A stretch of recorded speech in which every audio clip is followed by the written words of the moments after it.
Cape May County government provides a number of services for the elderly in the county. Find out more next on the Cape May County Report.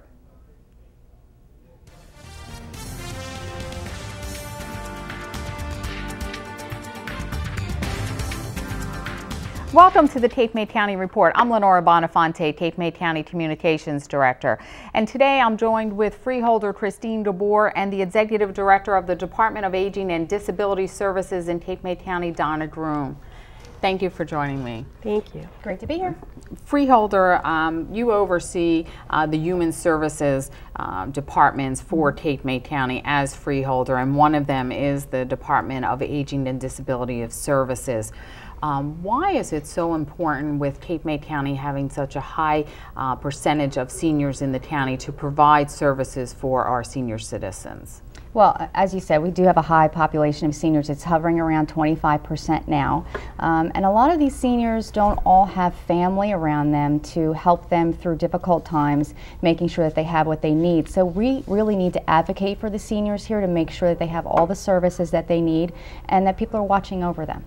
Now, you say advocate for them. For the past 2 years as Freeholder, you've taken on that role as advocate for our seniors, and not just for the problems that they may have for things that Cape May County government offers, but in general, if they need anything, you have come out to be their spokesperson. Why did you take that role? Well, I think as the Freeholder overseeing aging, it's not just about making sure that the services that we're required to provide are given, but also I feel it's my responsibility to advocate for anyone in need, regardless of what that need is. So if they need help or a resource, or they're having difficulty getting help from someone or any type of organization, and they really don't feel they have anywhere else to go, they need to have somebody to go to. So being an elected official in that position, I think it's my responsibility to do that. And I've always let everyone know that it's an open door policy. They can always reach me by phone at the Freeholder's office. I give out my cell phone when it's needed. And if they need help, I can't always solve their problem, but I can at least do my best to help them in any way possible. Now, Donna, when we talked about, as the Freeholder said, a resource, help, the Department of Aging in a nutshell is that, a resource and help for people. What is the mission of the Department of Aging and Disability Services? The mission overall, and without reading it word for word, is to provide services to allow for our aging and disabled population to make good choices about their long-term care needs, and to maintain them in the community for as long as possible with their independence. Now, as the Freeholder said, there are some programs and things that we're required to provide through the Department of Aging. Tell us about some of the services that you provide, that you're mandated to provide as a county. Well, we're mandated under the Older Americans Act. That's really our guiding principle, and that's where some of our funding comes from. We are funded federally through the Older Americans Act, through the state funds, and also through county funds. Core services in the Older Americans Act is information and assistance. And information and assistance is one of our largest programs or service that we provide. And that can range from something as simple as someone calling us to say, where do I get a dog license? And we link that person to, I need some in-home services. What is available to me? To, open enrollment Medicare D. Can you help me select a plan? So, and our nutrition, congregate nutrition and mobile meals are also core services within the Older Americans Act. And then there are other services that are dependent upon the needs of the community, and we assess those needs. And some of those services are legal assistance, medication management, oral health services, residential maintenance, certified home health aides, a variety of different services. Now, you brought up a number of different things, which any one of them are important to our seniors, and sometimes they're overwhelmed with information that comes at them, and especially now they're hearing about open enrollment for Medicare Part D by December 7th, or they have to make a decision. And they don't know where to start. Tell us how you can help them, how the Department of Aging helps them to make a decision that's best for them. Well, I agree with you that it is overwhelming. They are berated with different flyers from in the mail asking for a change in Medicare do. We do have SHIP counselors, State Health Insurance Program counselors, and they are trained, they are unbiased counselors, so they are not connected to any insurance product. They're just people, volunteers or staff people in our office that have received the training to be able to give the consumers all of the information when they have the information about medicines and the type of Medicare that they have, that they're able to give them the information so they can select the plan that is most cost efficient for them. And that's important for seniors, because sometimes, as the freeholder said before, they may be alone in this. Maybe they don't have family to help them. So to have some place that can help them in the right direction is important to them. Absolutely, and we were really excited to be able to offer an extra Saturday by appointment only this year. We are actually doing that through the entire open enrollment period. The appointments booked up very quickly, but we recognize that some of the older adults needing to make this decision really wanted their family involved, so they could bring them on a Saturday where they wouldn't be able to bring them to the office during the week. So we were excited to do that this year. Now, Freeholder Gabor, when you talk about services such as this, or legal assistance, or helping seniors with care management, why is this important? And what are some of the things that you see as an important role of the Department of Aging? Well, I'll tell you what I do see now, specifically in this economy, as difficult as it is. Seniors don't get by on their Social Security as easily as they did before. They have difficulty making repairs in their home. They have trouble paying their taxes. They have trouble buying food. So it's becoming more and more difficult for them as our economy gets worse. So it's up to us to make sure that they have as much information as possible to find whatever resources out there for them so they can get by and live a comfortable life. Because sometimes you see seniors making the choice over buying food and making a repair to their home, and this is things that if they seek help, they wouldn't have to make that choice. That's correct, and that's what Department of Aging is there for, to make sure that we provide the information for whatever resources are available and to help them find their way through it. Donna, tell us about some of the other assistance that they can get. With legal assistance, care management. How do you help in someone with care management? Well, with care management, care or case management, people refer to it differently. We have social workers that we refer to. We don't do that service directly. We subcontract for that service. But the social workers will actually go out to the home and assess the needs of the individual to determine what it is, what are the need gaps there, and what kind of services could we put into that household. For example, some people just need one of those personal emergency response systems, which we don't pay for directly, but another agency pays for that. So the case manager would determine that, and they would gather all of the resources together and develop a care plan so that that person is able to maintain themselves in their home for as long as possible. You've all heard of aging in place, and that's a win-win concept. It's a win-win for everyone. The older person that's in their home, they're comfortable, they're in a setting that they want to be in, and in the long run, if there are just hundreds of dollars worth of services in the home to maintain that person in the home, it's not the thousands of dollars a month in services for assisted living or a nursing facility. Well, I was going to say that as freeholder, you also oversee Crest Haven Nursing and Rehabilitation Center, but for the longest time, we've always said that if people can stay home and be in their own home safely, that's the best place for them. Yes, and that's the trend now with managed care, where they're trying to push people to stay in their home longer instead of going into a nursing home setting. And it's not necessarily a bad thing, but you want to make sure that they have the services that they need so they can stay home comfortably and safely at the same time.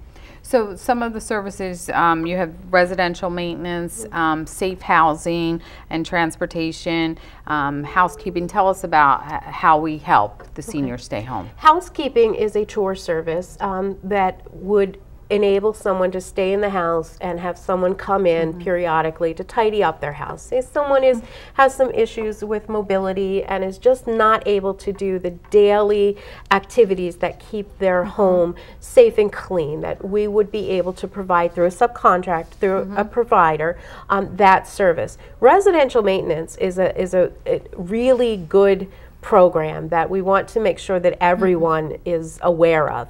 Residential maintenance is also referred to as our safe housing or safe housing and transportation program. And it's a program designed to assist people with fixing safety related things, not cosmetic things, but safety related issues. Say there's a rip in a rug. So that could present a fall hazard, or if there is a problem with the plumbing or electricity, if someone needs some bathroom modifications so that they would be safe in the shower or the bathtub.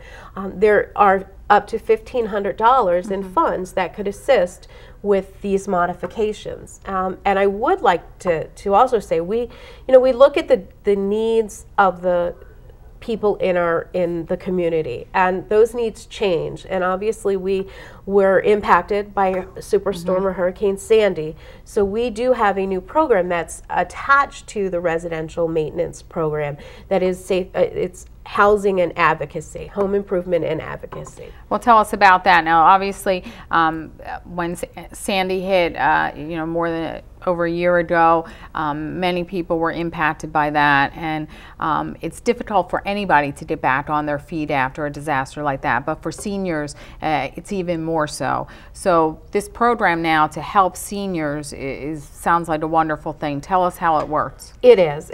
A social worker that's attached to the safe housing program, and we actually have a specific social worker, will assist the person or the family in obtaining 3 estimates for a repair that is required as a result of Sandy. And there is a $5,000 cap, although it can be waived on a case-by-case basis per the state.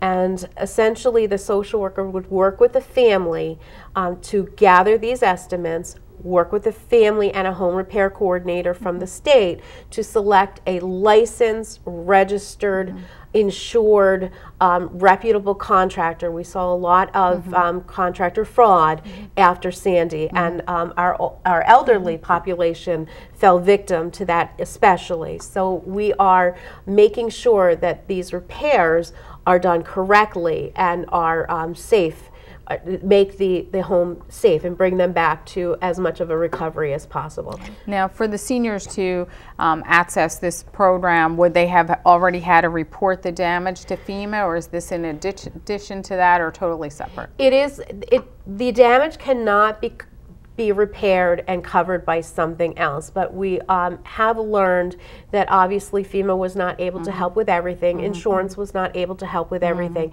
so there are still repairs out there that are needed.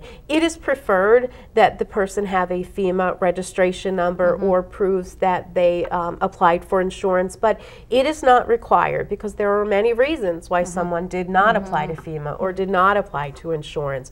Especially our elderly population, they may have had difficulty doing so.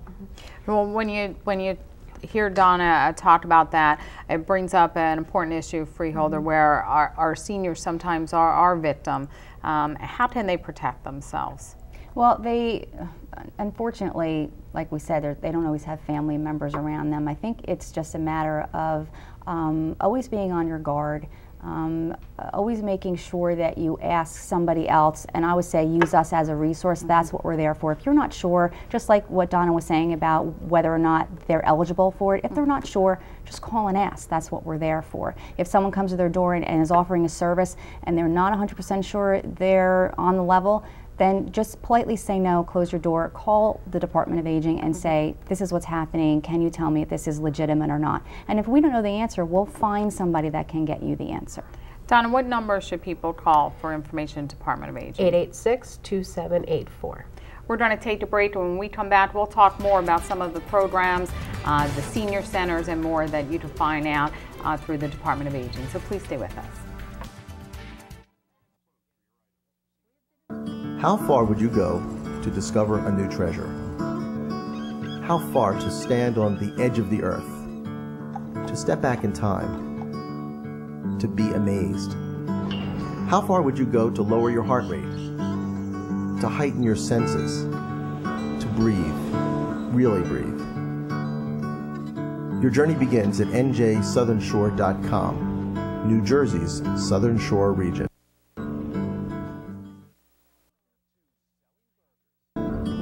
How far would you go to feel young again? How far to capture the sun, to walk in the wild, to celebrate new traditions?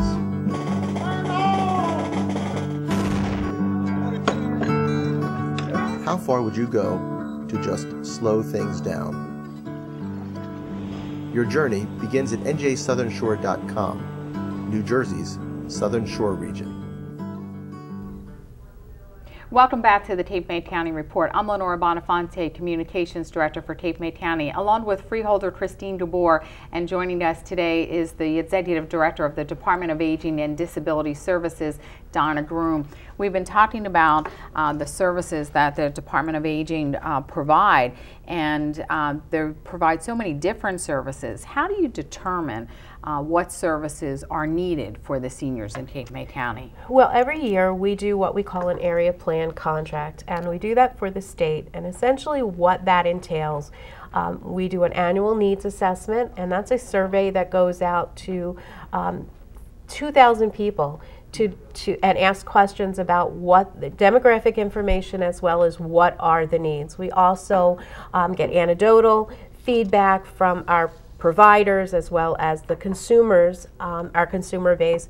We listen to our information and assistance staff, listen to our consumers about what it is that their needs are, and then we develop this plan that details all of our services based on the need. For example, the annual needs assessment for 2013 indicated that the #1 need for in-home services was chore service.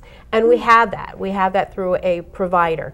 And another indicator on the annual needs assessment was 10% of the people that responded to the survey were raising their grandchildren in their home. And we have a grandparents raising grandchildren program. So we make sure that we are on target because the needs can be so different. We have the baby boomers up to the great generation with very, very different needs. We have care recipients, caregivers, and grandparents raising their grandchildren, so the needs vary, and we need to make sure that we have our finger on the pulse of those needs. And Freeholder, you know, in the past years, we've seen federal funding, state funding being cut, but the county continues these services for the seniors. Why is it so important that you continue to do so? Yeah, because it's our responsibility to make sure that they're taken care of, and as we see that funding either get lower or in some cases be cut completely.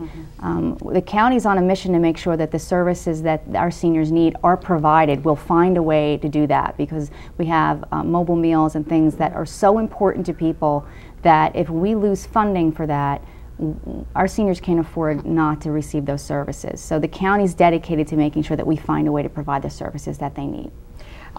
Freeholder Gabor brought up the other piece of the Department of Aging besides information and the services that you mentioned. Nutrition is one of the core things that you provide, and you do that at your senior centers and through mobile meals as well. First of all, tell us about the senior centers in Cape May County. How many senior centers are there and where are they? We have 3 operating senior centers and 1 closed for much needed but much anticipated renovation. Our senior centers are scattered throughout the county. We have 1 in Villas, that's the Lower Cape Center, that's on Bayshore Road in the Villas.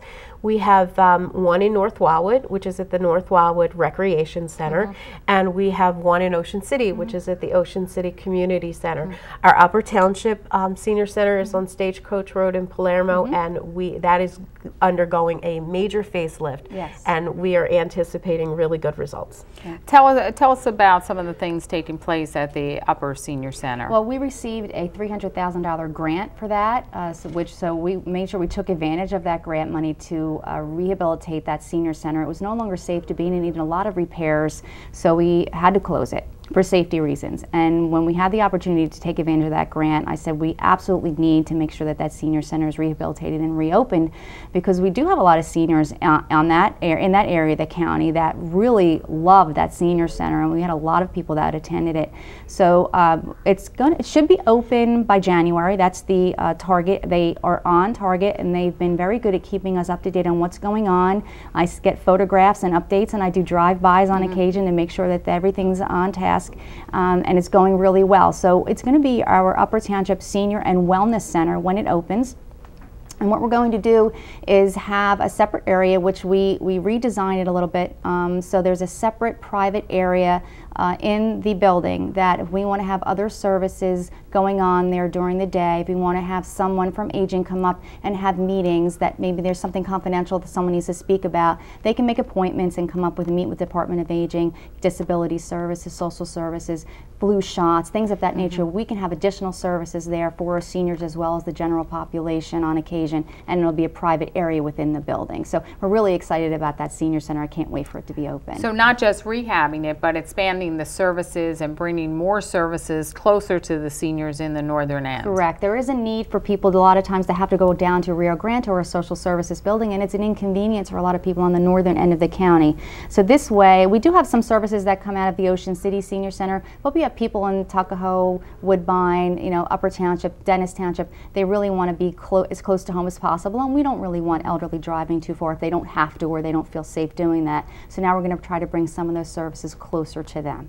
Now, Donna, we hear so often how socialization is important for seniors. A lot of times they are by themselves, even if they're still living at home, they may be by themselves. Tell us about the senior centers, what activities they have, what they offer to the senior besides a meal. Well, they do offer that socialization, which is so very important, to be able to interact with people. We are personable humans, and we like to talk and we like to be around people, and that keeps us a little active. We also offer activities at the senior centers, and every one of the senior centers is very, very different, and it really depends on the center. We have bingo, we have Tai Chi, we have chair yoga, we have sit and be fit, we have country line dancing, ceramics, knitting, bowling. This year we are even excited to offer table shuffleboard, which is, and we are looking really towards the whole wellness concept at all of the senior centers, because we understand the importance of keeping active, keeping moving for those individuals that can, and we do recognize different mobility limitations and abilities. So they can come to the senior center if they have socialization, they do activities. If they need transportation there, they take fare-free transportation because all different departments work together in the county. And also when they come there, they get a meal. Tell us about the meals at the senior centers, and they're also provided by Crest Haven Nursing and Rehabilitation They Center. are. The congregate meals, it's an afternoon meal, and it normally happens at 11:30. We do encourage anybody that wants the meal to participate in the socialization and recreation. However, you don't have to. Certainly, if you just want to go into the senior center and have a nutritious meal, you can do that. We just require 24-hour notice so that we have a reservation for the meals. Our congregate nutrition and our mobile meals, it encompasses the entire nutrition program that we have, which is one of the largest programs that we have, and it is the perfect example of different county departments working together to provide this much needed service. The Department of Aging and Disability Services administers the service. The Crest Haven Nursing Home kitchen staff makes the delicious, nutritious meal. Fare-free transportation delivers the meal, and we also use volunteers. So we do, it is a picture-perfect example of collaboration. And to give us an idea of how expansive this program is, how many meals do you deliver each year in terms of congregate and mobile meals? Last year, in the congregate meals, we served over 200,000 meals, and in the mobile meals, we served almost 110,000 meals. We served combined almost 1,000 unduplicated consumers in 1 year, and on any given day, there are 250 individuals receiving a meal at home, and about 200 individuals receiving a meal at the congregate centers. And I mean, when you think about that, you know, when Freeholder Gabor earlier spoke about the fact that people sometimes don't have a meal and they have to choose between buying something or getting a meal, these services are there, and we want them to participate in them, and because the county is offering them. And I can tell you, I took advantage of an opportunity over the holidays last Christmas to go on the run for mobile meals and deliver socks for seniors and some Christmas gifts that were donated by different organizations. And it's amazing, like you said, how well everyone worked together. But the key part of that is the drivers for mobile meals. They are like the angels for some of these people, because when you go to visit them, sometimes the driver delivering that meal is the only person that person sees all day long. So it gave me a good opportunity to see what it was like to be a part of that program and deliver the meals, but also get a bird's eye view of what it's like to be alone and lonely. And I got to visit with some of the seniors in the county, and it really gave me a good perspective on what life is like for some people. We really need to pay attention to that and make sure that we take care of our elderly. Yeah, be friendly and remember someone may not have something. And like you said, the SOTS for Senior program, you'll be doing that again this year. The SOTS will be delivering them to seniors again as part of with the mobile and the meals. Keep My Star and Wave is running that program again this year. He did a wonderful job. Hundreds of pairs of socks, a lot of them Christmas themed, and I'll be delivering some with him to the seniors at Cresthaven Nursing Home, and also we'll be doing runs to some of the people with mobile meals, delivering them to that as well. So we don't have a lot of time left, but there are a lot of things we didn't talk about. So just you know, there's an RSVP program which volunteers, seniors volunteer throughout the community. Also VITA, which helps provides when people now are thinking about taxes coming up. Tell us briefly about that program. VITA is Volunteer in Tax Assistance, and we use volunteers, and some of the volunteers are RSVP volunteers, but they're trained in tax preparation. Last year we did over 300 tax returns with probably 10,000 hours of volunteer hours. We are always looking for different stations so that we can station them around the entire county so people do not have to drive. But it's a wonderful service and it's not just for our aging population, it's for people that are $50,000 or under. And with the disability services, you have the Aging and Disability Resource Connection. So briefly tell us how we can help the disabled. The Aging and Disability Resource Connection, we connect anyone, disabled, elderly, in need of assistance, to the resources that they need to be to, so that they can get assistance as quickly as possible. That is the premise behind the Aging and Disability Resource Connection. So if disabled people need assistance, they can get it through the Department of Aging and Disability Services. So start with you, and what is the number they should call? 886-2784.